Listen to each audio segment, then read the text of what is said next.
जागता धन्य माता पिता तयाचिया कुळी कन्या पुत्र होते जे सात्विक तयाचा हरिख वाटे देवा गीता भागवत करीती श्रवण गीता भागवत करीती श्रवण अखंड चिंतन विठोबाचे कुळी कन्या पुत्र होती जे सात्विक तयाचा हरिख वाटे देवा तुका म्हणे मज घडो त्यांची सेवा तरी माझ्या दैवा पार नाही कुळी कन्या पुत्र होती जे सात्विक तयाचा हरिख वाटे देवा विठ्ठल विठ्ठल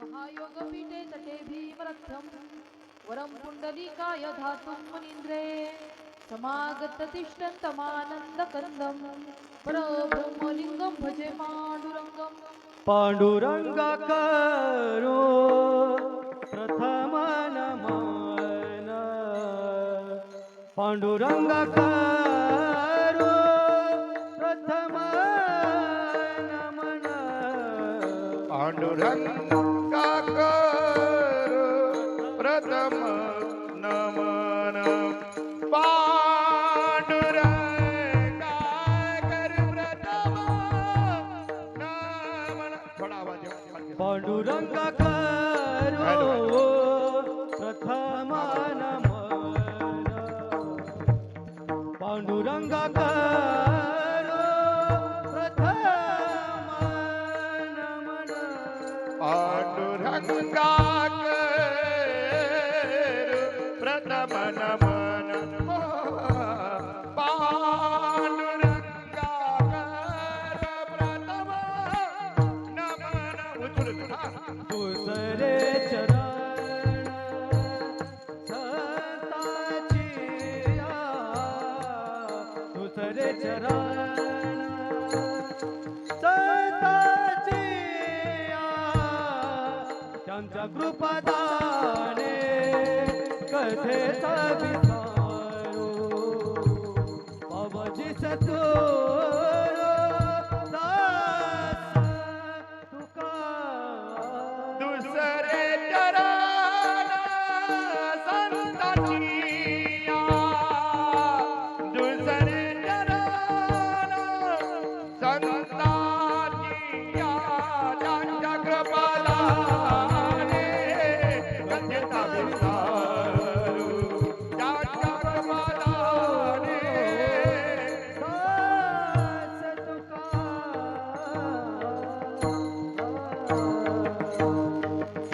हा पांडुरंगा करू प्रथम नमन दुसरे चरण संतांच्या त्यांच्या कृपादाने कथेचा विस्तारू बाबाजी सद्गुरु दास तुका दयांचे केल्या स्मरण होय सगळं विद्यांचे अधिकरण त्याची बंधू श्री चरण श्री गुरूंचे ते नमस्कार आता ओम नमो ज्ञानेश्वरा करुणा करा दयाळा तुमचा अनुग्रह लाधलो पावन झालो चराचरी आपुलिया हिता जो असे जागता धन्य माता पिता दयाचिया कुळी कन्या पुत्र होती जे सात्विक तयाचा हरिख वाटे देवा विठ्ठल विठ्ठल हरा विठ्ठल विठ्ठल विठ्ठल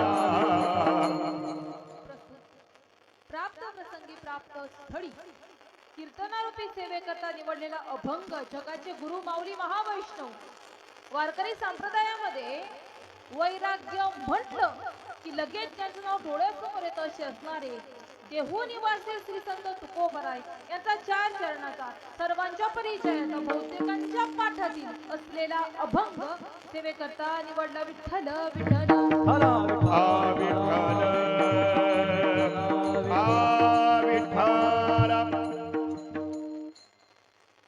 कार्यक्रमाला सुरुवात करण्यापूर्वी थोडासा परिहार द्यायचा तो म्हणजे असा आज या ठिकाणी ज्यांच्या प्रथम पुण्यस्मरणा निमित्त आपण सगळेजण इथं जमलेलो आहोत त्या म्हणजे कैलासवासी अखंड सौभाग्यवती बाईडाबाई एकनाथ गौंड या माऊलींना आज आपल्यातून गेलेले पूर्णतः 1 वर्ष झाले.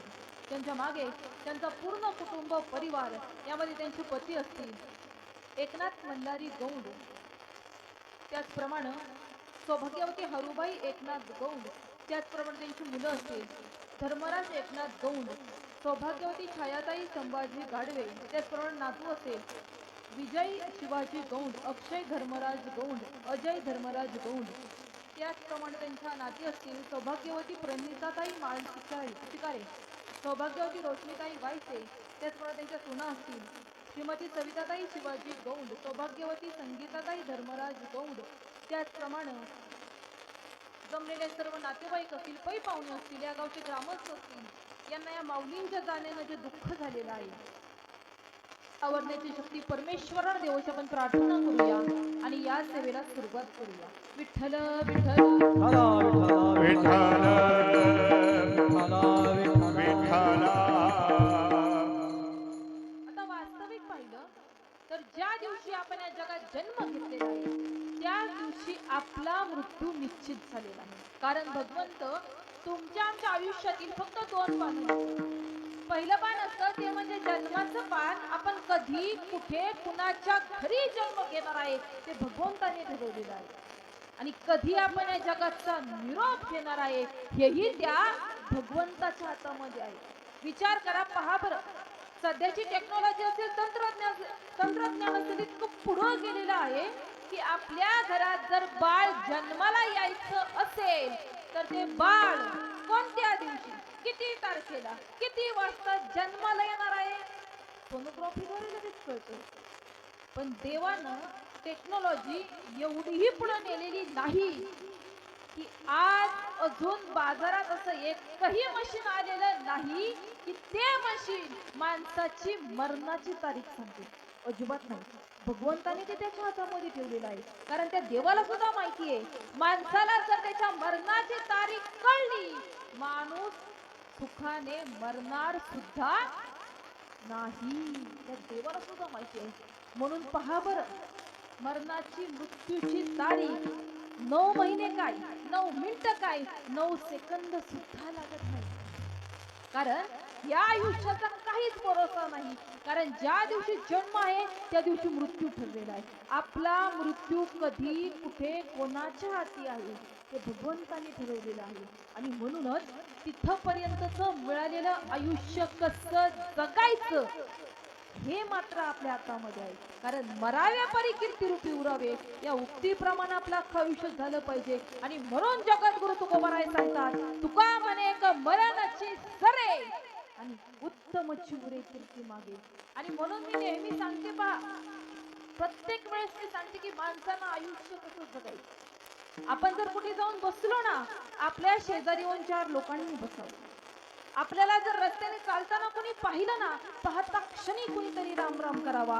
आणि ज्या दिवशी आपण जगत सोडून जाऊ ना त्या दिवशी प्रत्येक व्यक्तीच्या डोळ्यात पाणी आलं पाहिजे आणि मुखातून शब्द बाहेर पडले पाहिजेत की देवासारखा माणूस गेला. इतकं पुण्य कर्म या देहामध्ये आल्यानंतर करा तर तुकोबाराय सांगतात उत्तमची उरे कीर्ती मागे. कारण जन्माला येताना सोबत काही सांगितलेलं नाही. ज्या दिवशी जाणार आहोत आपल्या सोबत काहीच येणार नाही, फक्त पुण्यकर्म सोबत येते. म्हणून ज्या दिवशी जाऊ ना आपल्या मरणाची बातमी कळाली की प्रत्येकाच्या डोळ्यात पाणी आलं पाहिजे. आत्ताच पहा बरं, 2 दिवस झाले आपल्या महाराष्ट्र राज्याचे उपमुख्यमंत्री माननीय अजितदादा पवार दादांच्या निधनाची बातमी कळाली की आपल्या सगळ्यांनाच वाटलं की आपल्या घरातील माणूस गेलेला आहे. इतकं दुःख होतं का हो कधी. म्हणून माणसानं आयुष्यामध्ये आल्यानंतर कमवलेली माणसं काय असतात ना, हे काल कळलं पहा बारामतीमध्ये. हे असं आयुष्य माणसाने जगावं की आपल्या जवळची जर एखादी व्यक्ती गेली तर आपल्याला दुःख होणं साहजिकच आहे. आपल्या घरातील व्यक्ती आहे, पहा बरं. विठ्ठल कीर्ती जगामावी हो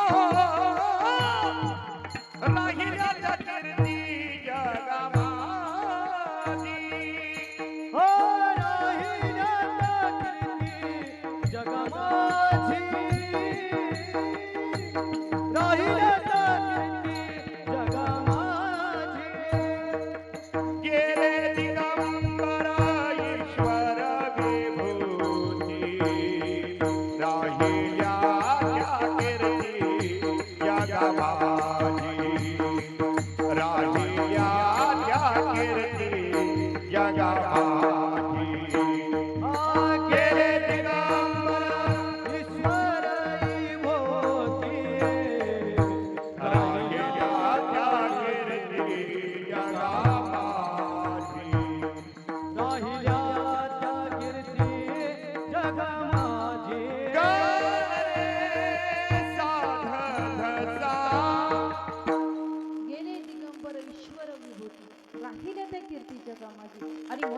माणसानं आयुष्य तसं जगायचं. कारण जन्म म्हटलं मृत्यू निश्चित आहे. आपलं मरण कधी कुठे कोणाच्या हाती येणार आहे माहिती आहे का? अजिबातच नाही. विचार करा, आठवड्याचे 7 दिवस आहेत. रविवार, सोमवार, मंगळवार, बुधवार, गुरुवार, शुक्रवार, शनिवार. 7 दिवसांपैकी तुमचा माझा एक दिवस नक्की आहे. फक्त तो वार कोणता, ती वेळ कोणती, तो क्षण कोणता, हे मात्र भगवंताच्या हातामध्ये आहे. क्षणभंगुर नाही भरवसा क्षणभंगुर नाही भरवसा.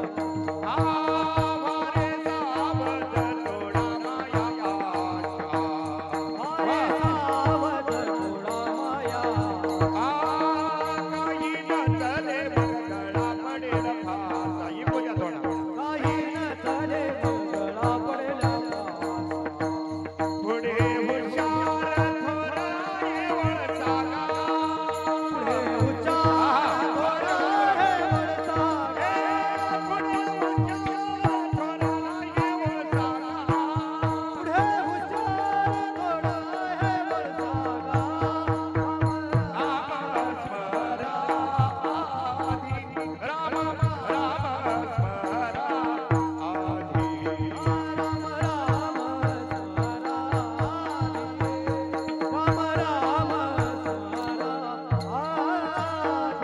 आधी रे आधी क्षणभंगुर नाही बरवसा, वारे सावध थोडा मायाचा. काही नकळे मग गळा पडेल फासा. पुढे हुशार थोराय वळत का, आणि म्हणूनच राम राम स्मरा. या देहाचा क्षणाचाही भरोसा नाही. आता इथे आपण सगळेजण बसलेलो आहोत. आणखी 2 तासाने काय होईल आता सांगता येतं का? अजिबात नाही. म्हणून देहामध्ये आहात तोपर्यंत कुटुंबाची सेवा करा, तोपर्यंत समाजाची सेवा करा, तोपर्यंत आई वडिलांची सेवा करा. कारण पहा बरं, आई वडिलांची सेवा करायची म्हणजे नक्की काय? जोपर्यंत ते जिवंत आहेत ना, आपल्या अशा एकाही कामामुळे त्यांच्या डोळ्यात कधीच पाणी येणार नाही. खऱ्या अर्थानं आजच्या काळात त्यांची सेवा आहे. कारण मी प्रत्येक ठिकाणी सांगते, सध्याच्या जगात जर आई वडिलांची किंमत कुणाला विचारायची असेल तर कुणाला विचारा. ज्याची आई जग सोडून गेली ना, त्या व्यक्तीला जाऊन आईची किंमत विचारा. ज्या क्षणाला आई जाते, मायेचा समुद्र संपतो. तिच्या एवढं प्रेम घरात दुसरं कुणी करत नाही. कारण आत्ताच पहा, या माऊलींच्या ज्यावेळेस मुली माहेरामध्ये आली असतील ना, प्रत्येक पायरी चढताना वर्षभरापूर्वी जे आईचा सहवास होता ना, तो या कुटुंबाला नाही. आज घरामध्ये आलं समोर पाहिलं तर काय, आईचा फोटो समोर आहे. आईचा भास, स्पर्श, तिचा सहवास कुटुंबाला सोडून गेलेला आहे. म्हणून त्यांना जाऊन आईची किंमत विचारा. आणि वडिलांची किंमत कुणाला विचारायची? त्याचे वडील गेले ना, त्या व्यक्तीला जाऊन बापाची किंमत विचारा. आई वडिलांचं वय कितीही झालेलं असू द्या, 90च्या घरात गेलेले ते असू द्या, त्यांनी फक्त अंगणामध्ये बसून जरी राहिलं तरी त्या कुटुंबाला सगळ्यात मोठा आधार असतो. म्हणून आई वडील गेले ना, तेव्हा त्यांची किंमत कळते. आईची किंमत आई एवढं प्रेम कुणीच करत नाही. म्हणून जगद्गुरु तुकोबाराय सांगतात, लेकुराचे हित लेकुराचे हित लेकुराचे हित लेकुराचे हित लेकुराचे हित लेकुराचे हित लेकुराचे हित लेकुराचे हित लेकुराचे हित. ओ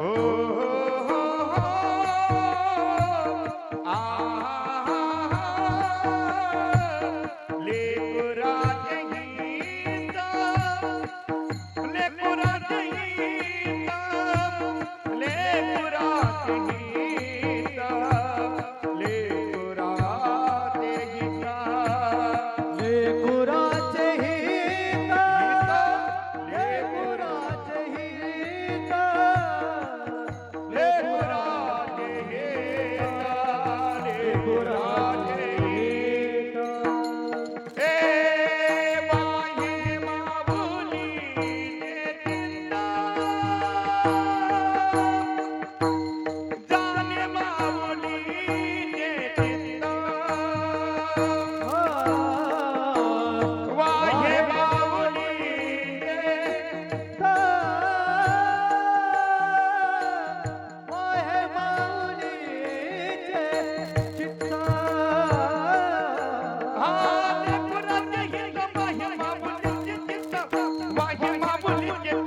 आईसी कळवल्याची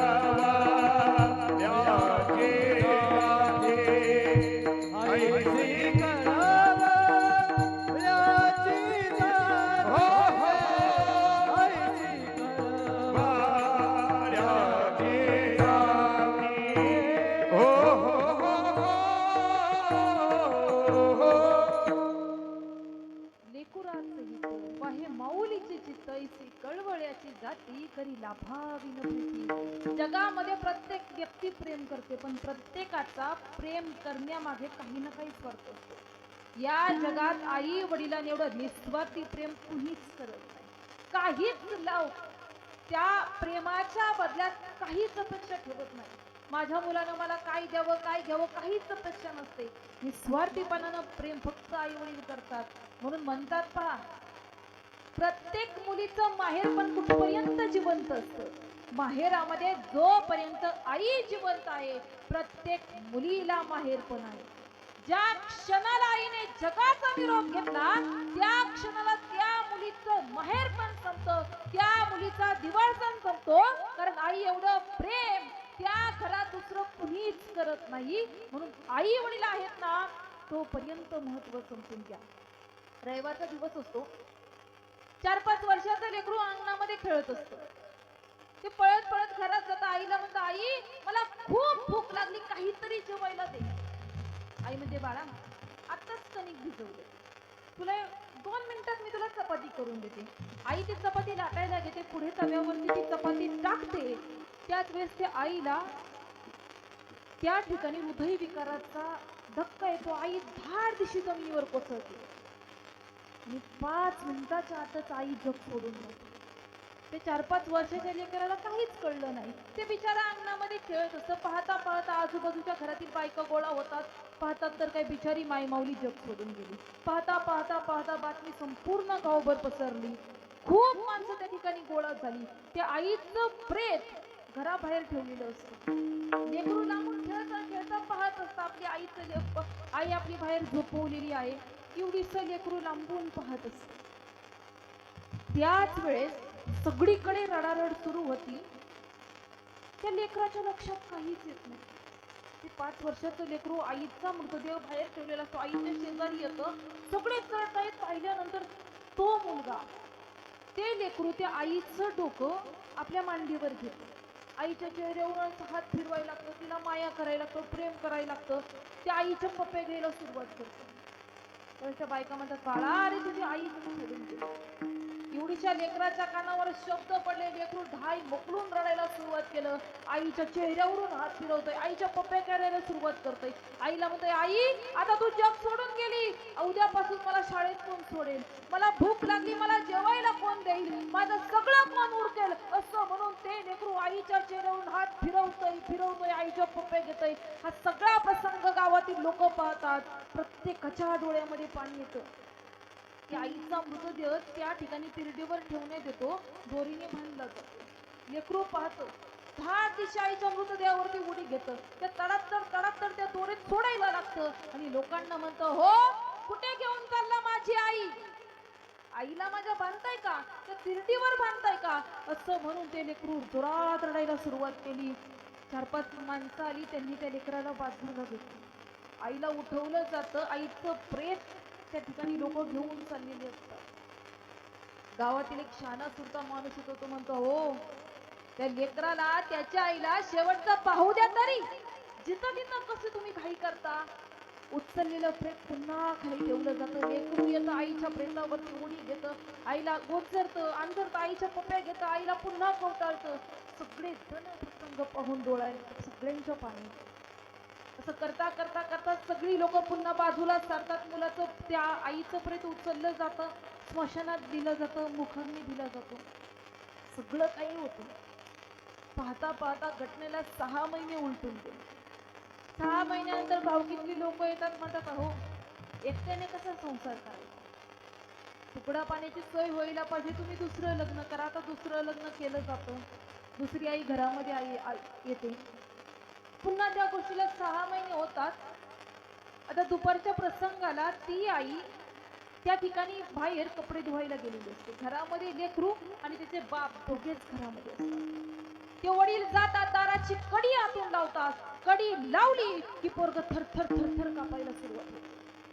वडील म्हणतात, बाळा अरे एवढं का भीतो, तुला मारणार नाही, कडी लावली तुला मारणार नाही, पण बाळा मला तुला एकच प्रश्न करायचा आहे, तू एवढ्या तब्येतीने खराब का झाला? ते लेकरू पुन्हा डोळ्यात पाणी येतं, बापाकडे पाहतो, म्हणतो बाबा हो आई गेलेली बघता बघता 1 वर्ष झाली आणि तुम्ही मला आत्ता विचारता तुझी तब्येत एवढी कमी का झाली? पुन्हा ते बाबा म्हणतात, बाळा मला माफ कर, पण सांग तुझ्या आईमध्ये आणि या आईमध्ये तुला फरक काय वाटतो? ते लेकरू सांगतं, बाबा काहीच फरक नाही, बरं एवढाच फरक आहे, पहिली आई होती ना ती खोटं बोलायची, ही आई आहे ना ती खरं बोलतो. बाप म्हणतो, अरे वेड आहेस का? पहिली आई सख्खी आई होती आणि म्हणतो खोटं बोलती. तो म्हणायचा, हो बाबा एवढाच फरक आहे. ते वडील म्हणजे, बाळा असं का म्हणतो? त्यावेळेस ते लेकरू सांगतं, बाबा मी दिवसभर घरामध्ये धिंगाणा मस्ती घालायचो, पसारा करायचो. ती आई म्हणायची, बाळा अरे खूप वैताग आणला मला, दिवसभर मी तुला काहीच खायला देणार नाही असं म्हणायची बाबा. आणि 2 तासाने पुन्हा मला जवळ घ्यायची, अंजारायची, गोंजारायची आणि पुन्हा म्हणायची, लेकराला मी खूपच बोलते आणि जेवायला द्यायची. मग ती खोटं बोलायची, पण ही आई खरंच बोलती. म्हणजे बाळा दिवसभर तुला काही खायला देणार नाही, खूप पसारा घालतो, खूप धिंगाणा करतो, आणि बाबा ही आई मला काहीच खायला देत नाही, एवढाच फरक आहे असं उत्तर ऐकलं. आणि बाप पुन्हा आपल्या लेकराला छातीशी कवटाळतो आणि म्हणून सांगतात, बरं आई एवढं प्रेम जगात कोणी करत नाही. जोपर्यंत आहे ना तोपर्यंत तिचं महत्व समजून घ्या, तोपर्यंत तिची सेवा करा, कारण वेळ निघून गेल्यानंतर जो शहाणपणा सुचतो तो काहीच गरजेचा नाही. आहे ना तोपर्यंत सेवा करा. आता पहा बरं, आई वडिलांची सेवा केली तर फायदा काय होणार आहे? कारण तुम्ही आणि आपण कुठलीच गोष्ट फायद्याशिवाय करत नाही. आई वडिलांची सेवा केली फायदा काय? आता फायदा मी तुम्हाला 2 प्रकारे सांगते, पहा बरं. पहिला फायदा, आई वडिलांची सेवा केली, देवाची सेवा करायला दुसरी काहीच गरज नाही. आता याचा पुरावा वारकरी संप्रदायामध्ये आहे, पहा. भक्त पुंडलिकानं आई वडिलांची सेवा केली, परिणाम काय? जगाच्या मालकाला विटेवर थांबवावं लागलं. हा आहे आई वडिलांच्या सेवेचा पहिला फायदा. दुसरा फायदा, आई वडिलांची सेवा चांगल्या प्रकारे केली, आपलं म्हातारपण सुद्धा आनंदात जातं. कारण या जगाचाच नियम आहे, जसं करावं तसं तसं केले कर्मा झाले, केले कर्मा झाले, ज्याची भोग आले, निर्गर करे सासा, केले कर्मा झाले, केले कर्मा झाले, ज्याची भोग आले. केले कर्म झाले, केले कर्म त्याची भोगाले, केले कर्म झाले, केले कर्म झाले, त्याची भोगाले.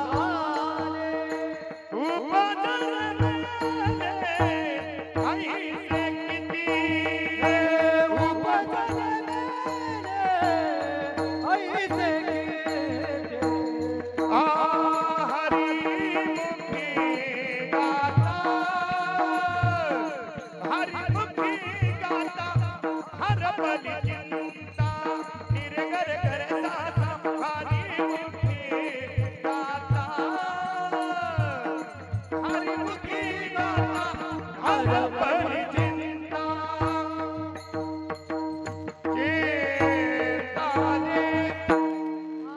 केले कर्म झाले त्याची भोग आले. कारण जगाचाच नियम आहे, जसं करावं तसं भरावं. आपण ज्या प्रकारे आपल्या आई वडिलांची सेवा करतो ती आपली मुलं पाहतात. आपली मुलं सुद्धा मग त्याच प्रकारे आपली सेवा करतात. कारण जगद्गुरु तुकोबाराय सांगतात, शुद्ध बीजा पोटी फळे रसाळ गोमटी, मुखी अमृताची वाणी देह देहाचे कारणी. कारण तुम्ही आम्ही सगळे शेतकरी आहोत. बीज जर चांगली असेल ना, पुढे जन्माला येणारं फळ सुद्धा चांगलं असतं. म्हणून त्याच प्रकारे आई वडिलांची सेवा करता. वाटतं का आपल्याला आपलं म्हातारपण दुःखामध्ये जावं, लेकरा बाळाने आपली वेळ सांगावी, कुठं बसलो तर येता जाता सगळ्यांनाच आपल्याला बोलावं. वाटतं का हो? झोपेमध्ये स्वप्न जरी पडलं ना, आपण खडबडून जागे होतो. म्हणून वाटतं आपल्याला आपलं म्हातारपण आनंदात जावं. त्या प्रकारे आपल्या आई वडिलांची सेवा करा. कारण आपल्या हिंदू संस्कृतीमध्ये, आपल्या हिंदू शास्त्रामध्ये खूप सारे पवित्र ग्रंथ आहेत. नवनाथकार असेल, गरुड पुराण असेल. आता त्या गरुड पुराणाच्या 7व्या स्कंदामध्ये मरणाविषयी सगळं काही सांगितलं. पहा बरं, ज्या दिवशी आत्मा देह सोडतो त्या दिवसाला आपण मरण झालं असं समजतो. आत्मा देह लगेच सोडतो, पण त्या आत्म्याला पूर्ण परिसर सोडून जायला खूप दिवसांचा कालावधी सांगितला. ज्या दिवशी आत्मा देह सोडतो मरण झालं असं आपण ठरवतो. त्या दिवसापासून पुढचे 3 दिवस तो आत्मा आपल्या घराबाहेरचे अंगण असतं, अंगणामध्ये बसून राहिलेला असतो. म्हणून आपल्याकडे आपल्या शास्त्रामध्ये 2ऱ्या किंवा 3ऱ्या दिवशी सावडण्याच्या विधीचा कार्यक्रम करतात. पूर्वीपासून काही प्रथा परंपरा चालत आलेली आहेत, उगीच चालत आलेले नाही. त्यामागे काहीतरी शास्त्र, काहीतरी नियम सांगितला गेला. सावडण्याचा विधी झाला की आत्मा घरामध्ये प्रवेश करतो. 7 दिवस तो आत्मा अंगोष्ठ रूपानं म्हणजे अंगठ्या एवढ्या सूक्ष्म रूपानं आपल्या घरामध्ये वावरत असतो. म्हणून आपल्या शास्त्रात नियम आहे, मरणाच्या दिवसापासून दशक्रिया विधी येईपर्यंत 10 दिवसामध्ये प्रत्येक दिवशी एक पिंडदान करायचं नियम आहे. पण हल्ली आपल्या सगळ्यांकडे वेळ फार कमी आहे, म्हणून आपण डिरेक्ट 10व्या दिवशी 10 पिंडदान करतो. त्याच विधीला दशक्रिया विधी 10वा असं म्हणतात. पहा बरं, भावकीमध्ये गावकीमध्ये काही कार्यक्रम असेल तर आपण दशक्रिया विधी अलीकडे घेतो. 3रा दिवस, 5वा दिवस, 7वा दिवस. पण असं कधी ऐकलंय का काहीतरी खूप मोठा कार्यक्रम होता म्हणून 13वाच अलीकडे घेतला? 13व्या दिवशीच केला जातो. कारण ते विधी नाही, ते शास्त्र आहे. आपल्या घरी काका येतात, 13 पिंड मांडले जातात आणि सगळा काही विधी होतो. त्यावेळेस ते काका आपल्याला म्हणायला सांगतात. आपल्या घरामध्ये आई गेलेली असेल, वडील गेलेली असेल, काका आपल्याला शेवटी म्हणतात तुम्ही काहीतरी संवाद साधा, काहीतरी बोला. मग आपण म्हणतो की आई तू गेली ना, तुझी उणीव आम्हाला कायम भासेल ग आई, शेवटच्या श्वासापर्यंत तुझी आठवण आम्हाला राहील. तू चालली आहेस, तुझी कृपा दृष्टी आमच्या कुटुंबावरती ठेव, असं आपल्याला काका म्हणायला सांगतात. कारण 13वा विधी नाही, ते शास्त्र आहे. 13व्याचं शास्त्र झालं, आत्मा इहो लोकातून परलोकाकडे प्रवास चालू होतो. किती दिवसांचा असतो? महिन्याचे 12 मासिक श्राद्ध. महिन्याला एक पाहुणा जेवायला घालतो आपण, त्याला आपल्या भाषेमध्ये पाहुणा म्हणतो. त्यालाच म्हणजे ज्या तिथीला गेलेले आहेत त्या तिथीला मासिक श्राद्ध म्हणतात. महिन्याच्या प्रत्येक महिन्याला 12, प्रत्येक महिन्याला 1, वर्षाचं 12वा मासिक श्राद्ध म्हणजेच आजचा दिवस म्हणजे प्रथम पुण्यस्मरण. आता मी एवढं सगळं का सांगितलं? पहा बरं, पूर्वजांचं सगळं व्यवस्थित जिथल्या तिथे केलं, कुठल्याच कार्यक्रमात अडचणी येत नाही. पूर्वजांचं सगळं व्यवस्थित करा. कारण जगद्गुरु तुकोबाराय सांगतात, आपले पूर्वज आपल्याला आशीर्वाद देतात. नामा म्हणे पित्र आशीर्वाद देती, नामा म्हणे पित्र आशीर्वाद देती.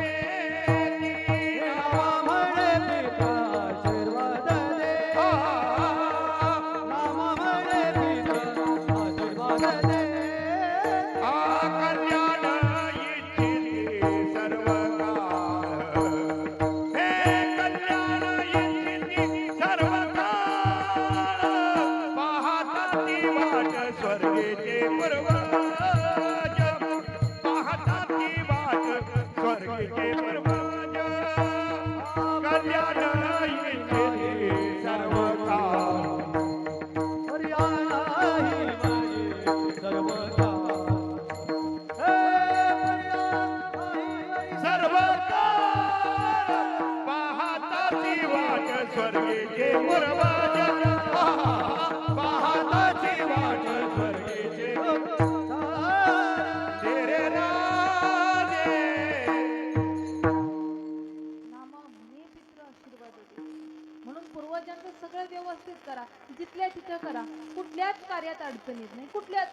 मग पहा बरं, काही चुकलं असेल ना, काहीतरी पूर्वजांचं राहिलं असेल ना कुठलं कार्य, की सगळ्या कार्यक्रमात अडचणी येतात. मग आपण काय करतो, ब्राह्मण काकाकडे जातो, काकांना म्हणतो काका कोणता कार्यक्रम काढा, अडचणी येतात. मग काका सांगतात तुम्ही नाशिकला जा, कोणता तरी एक विधी असतो तो विधी करा. मग पूर्वजांचे दोष हरण होतात, दोष संपतील.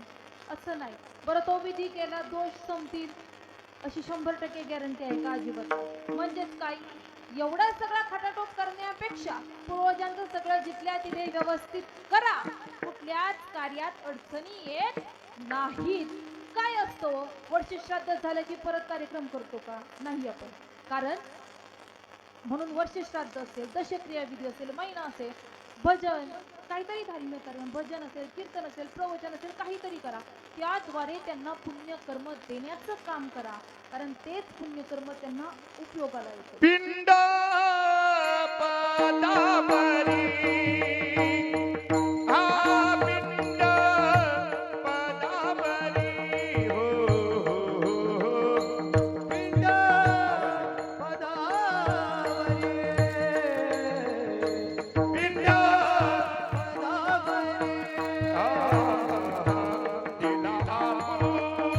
आपुलिया करी दिला आपुलिया करी माझे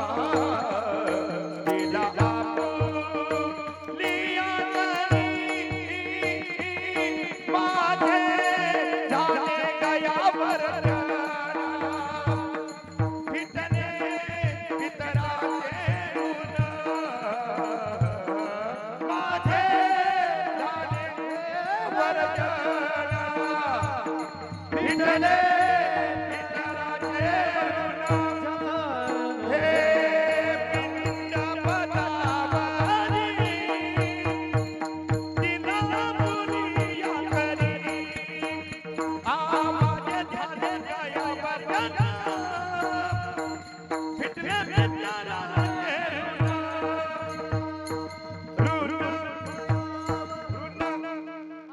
पिंड पदावरी दिला आपुलिया करी. पहा बरं, वर्ष श्राद्ध झालं की परत कोणताच कार्यक्रम नसतो. परत प्रत्येक वर्षाने आपल्याकडे त्यांच्या नावाने 1 दिवसाचं अन्नदान आपण करतो ना.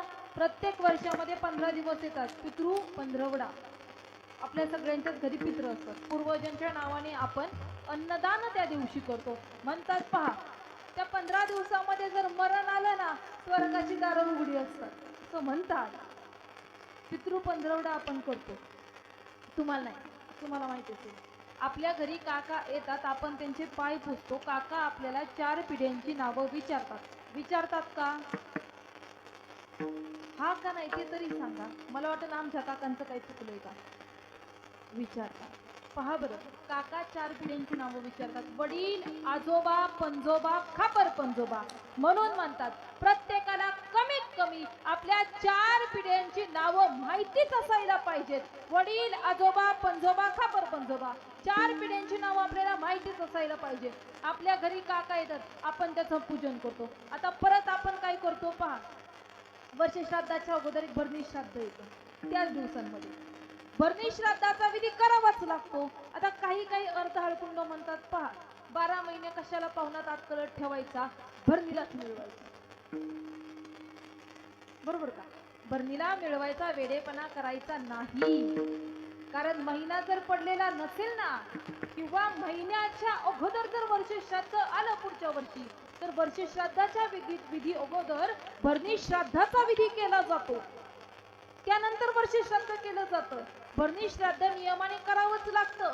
आता तुम्ही म्हणताल पितृ पंधरवड्यामध्ये पितरांच्या नावाने अन्नदान करायचं, 4 पिढ्यांची नावं माहिती असायला पाहिजे. आता म्हणताल ही पोरगी काय मोघमच बोलते का? पुरावा आहे का काय? आता वकील आहे, पुराव्याशिवाय मी बोलत नाही. रामायणामध्ये ज्यावेळेस प्रभू श्री रामचंद्र 14 वर्ष वनवासाला होते, 14 वर्षामध्ये पितृ पंधरवडे किती आले? 14 वर्षात पितृ किती वेळा आली? 14 वेळा. लक्ष देऊन ऐका हो, 12 वाजता मी पण थांबवणार आहे. मला माहिती आहे तुम्ही म्हणताल उशिरा केले म्हटल्यावर लय वेळ घेते का काय? अजिबात नाही.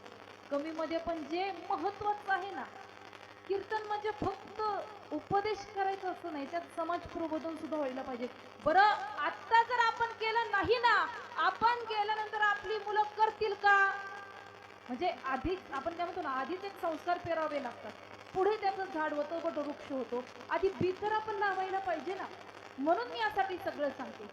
प्रभू श्री रामचंद्र 14 वर्ष वनवासाला होते. 14 वर्षात पित्र किती वेळा आली? 14 वेळा. आता प्रयागराज हे ठिकाण सगळ्यांना माहिती आहे. मागच्या वर्षी महाकुंभ मेळा तिथं झाला. प्रयागराज नदीच्या तीरावरती कुळाचे ब्राह्मण आले. पुढे प्रभू श्री रामचंद्र होते. कुळाच्या काकांनी 4 पिंड मांडली. आजोबांचा, पंजोबांचा, खापर पंजोबांचा, वडिलांच्या नावाने पिंड मांडला. प्रभू श्री रामचंद्रांनी काकांकडे पाहिलं, काका वडिलांच्या नावाने पिंड मांडला. काकांनी उत्तर दिलं, देवा तुम्ही वनवासाला गेले, तुमचे वडील मागे राम राम राम म्हणत त्यांनी शेवटचा श्वास सोडला. त्यावेळेस देवाला कळलं आपले वडील जग सोडून गेलेले आहेत. देवाने सुद्धा कार्य केलेली आहेत बरं, देवाने, जगाच्या मालकाने.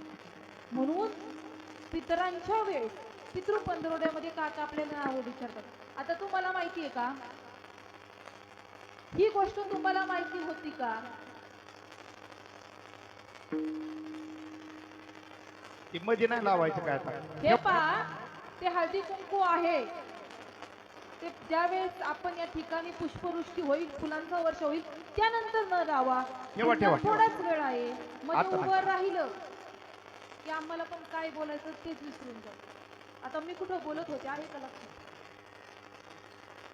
बघा बरं, रात्रभर मी सांगितलं, दुसऱ्या दिवशी तुम्ही विचारलं सीता माता कोण होतं. बरोबर का? आपल्याला ही गोष्ट माहिती आहे का हो महिला मंडळ? नाही ना हो, खरंच माहिती नाही. आपण कशामध्ये असतो पितृ पंधरवड्यामध्ये? आपल्या घरी पित्र असले की खीर, वढी, कढी, चपाती, किती पंचपक्वान आपण करत बसतो.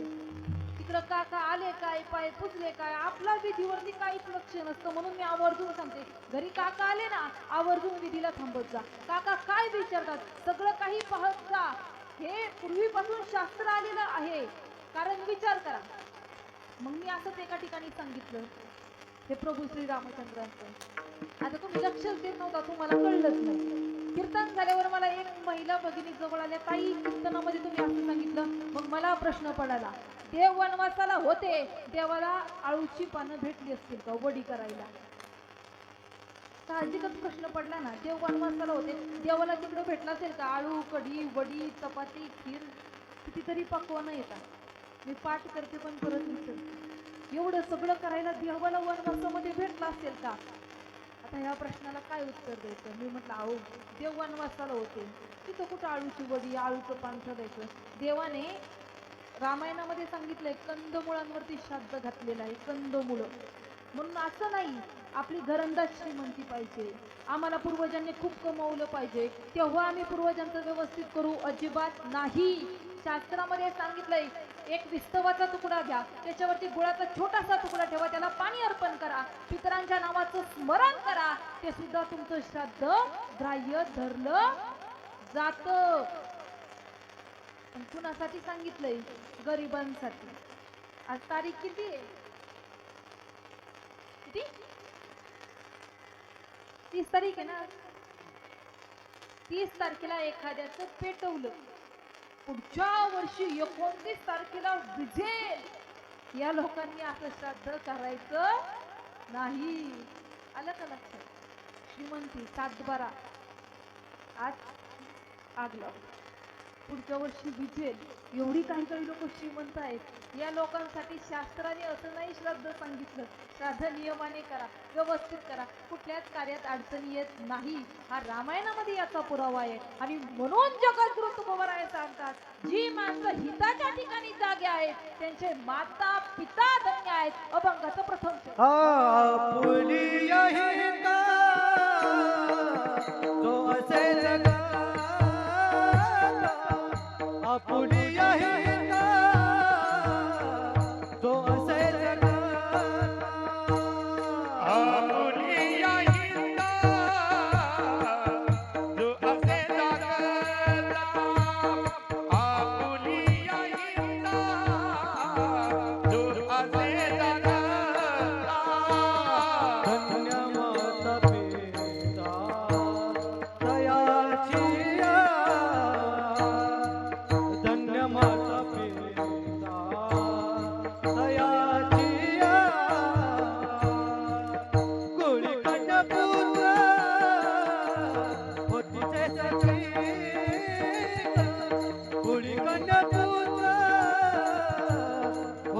सात्विक धन्य माता पिता दयाची धन्य माता पिता दयाची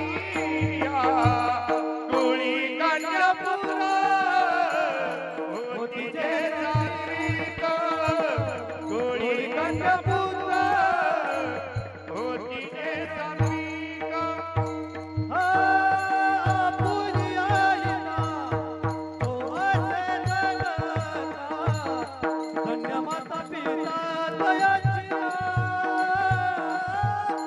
धन्य माता पिता दयाची आय आपुली आईला जो जगला धन्य माता पिता दयाची हो हो धन्य माता पिता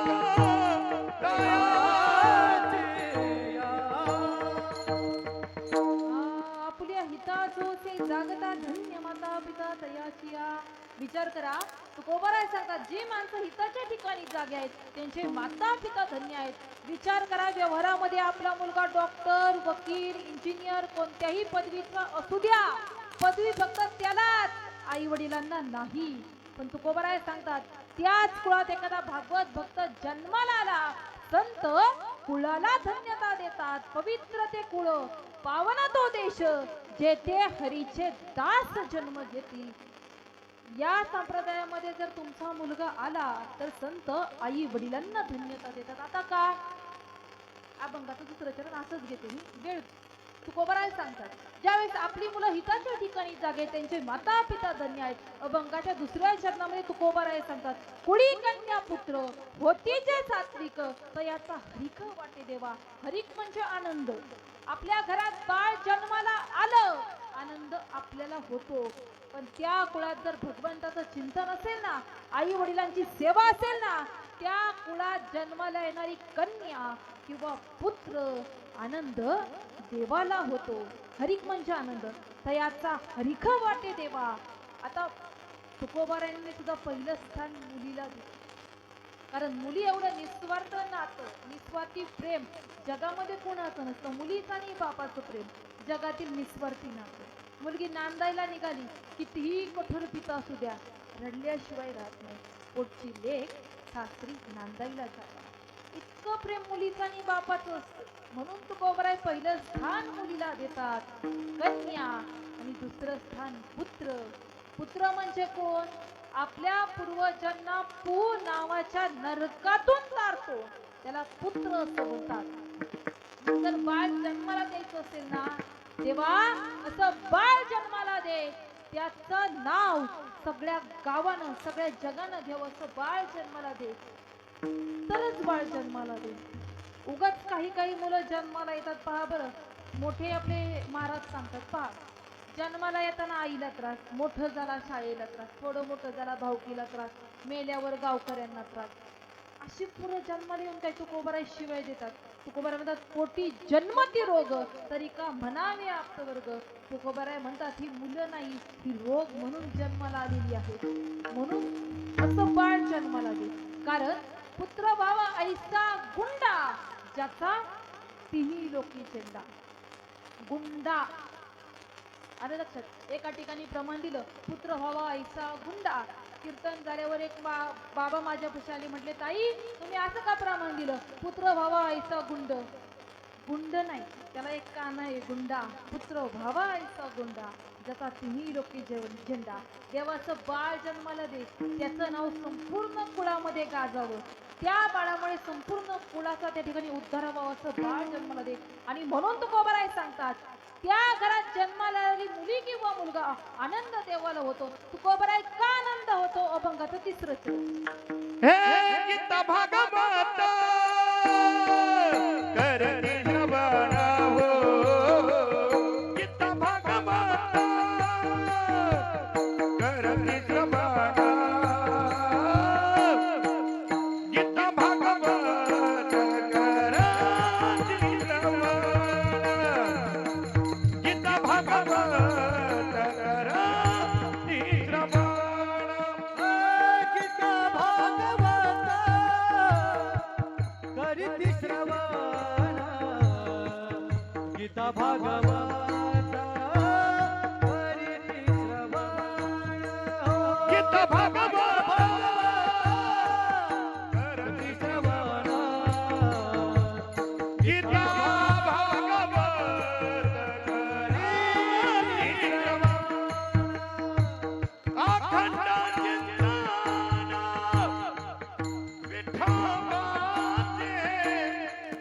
अखंड चिंतन विठोबाचे चला अखंड चिंतन विठोबाचे अखंड चिंतन विठोबाचे आकुली गंजपुत्र होती जे साथी हो कुली गंजपुत्र होती जे साथी कुली गंजपुत्र होती जे साथी कुली गंजपुत्र होती जय गीता भागवत करती श्रवण अखंड चिंतन विठोबाचे अखंड चिंतन विठोबाचे हो हो हो असू द्या बसू दे त्याला. परत उद्या लोक म्हणतील मारतान त्या कीर्तनाला कुत्र पण नव्हतं.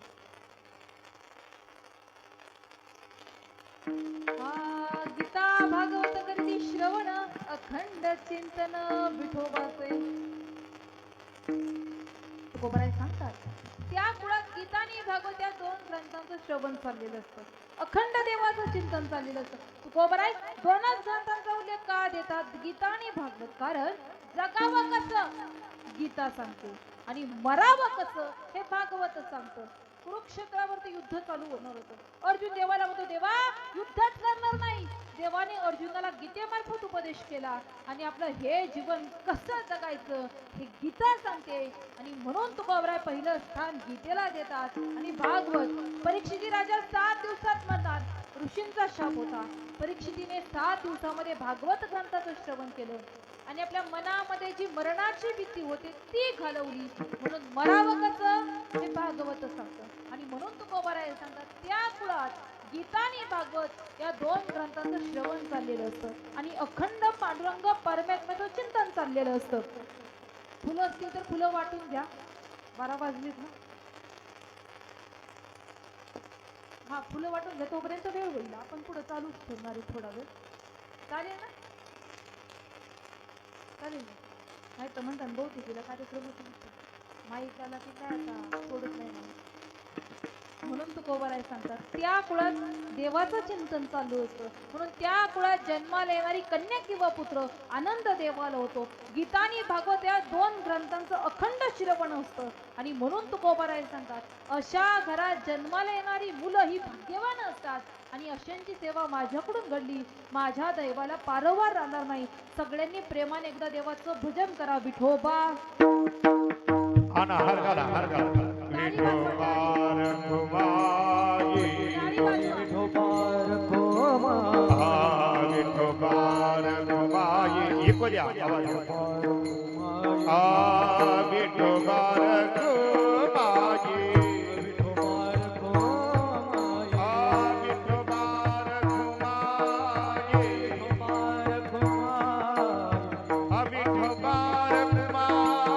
विठोबार कोमा विठोबा रखुमाई चला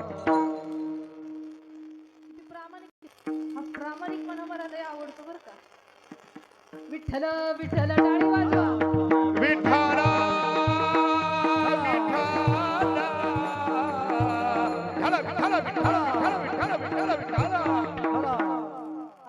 आपुल्या हिताचो से जागता धन्य माता पिता तयाचिया. कुळी कन्या पुत्र होती जे सात्विक तयाचा हरिख वाटे देवा. गीता भागवत करीती श्रवण अखंड चिंतन विठोबाचे. तुकोबराय सांगतात अशा मुलांची सेवा माझ्याकडून घडली, माझ्या दैवाला पारवार राहणार नाही, अभंगात शेवटचं चरण. तुका म्हणे मजा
आ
तुका म्हणे मज खरो त्यांची सेवा तरी माझ्या दैवा पार नाही. तुकोबाराई सांगतात अशा घरात जन्माला येणारी मुलांची सेवा माझ्याकडून घडली दैवाला पारवार राहणार नाही.